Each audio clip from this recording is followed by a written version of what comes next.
première chose, c'est de surtout pas partir tout seul. Donc n'hésitez pas à aller voir des personnes qui pratiquent déjà cette agriculture-là, d'aller leur poser des questions, d'aller voir ce qu'ils font chez eux. Mais il faut reprendre les bases de l'agronomie. Et le premier entrant dans l'agriculture d'aujourd'hui, et encore plus dans celle de demain, c'est la connaissance. Donc plus vous apprendrez, plus vous vous améliorerez et mieux ça marchera.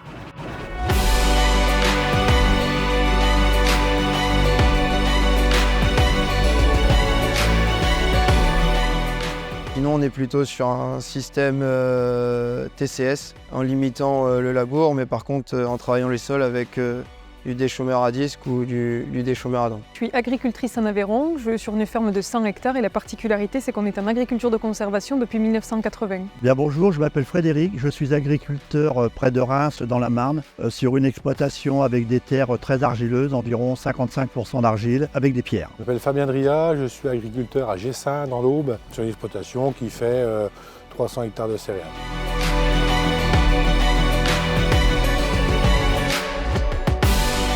Chez Sol Capital, nous, notre mission, c'est d'accompagner les agriculteurs vers une agriculture plus rentable et régénératrice.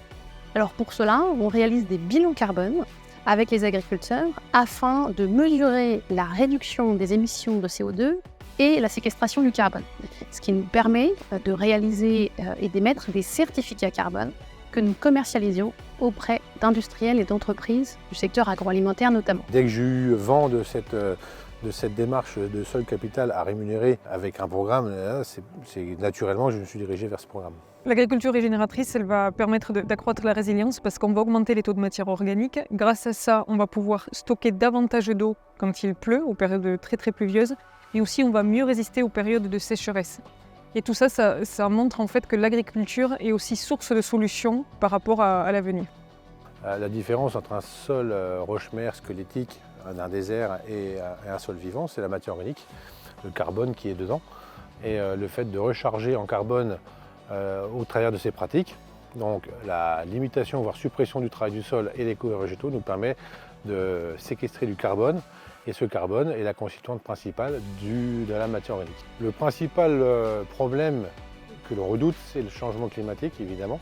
Sur ce type de journée, c'est très intéressant d'avoir le retour d'experts sur le sujet avec de l'expérience accumulée. En 2022, on a pu opérer le premier paiement carbone, tout à fait historique même. Et puis, il y a 2 mois, on a pu du coup rémunérer une deuxième fois pour un nombre évidemment plus grand d'agriculteurs et de certificats générés. Donc au total, un peu plus de 4 millions en fait, qui ont déjà été reversés. Et l'objectif, c'est de laisser un peu plus de terre sur terre, parce que plus on aura de matière organique dans un sol, plus on va être résilient par rapport à tous les problèmes climatiques.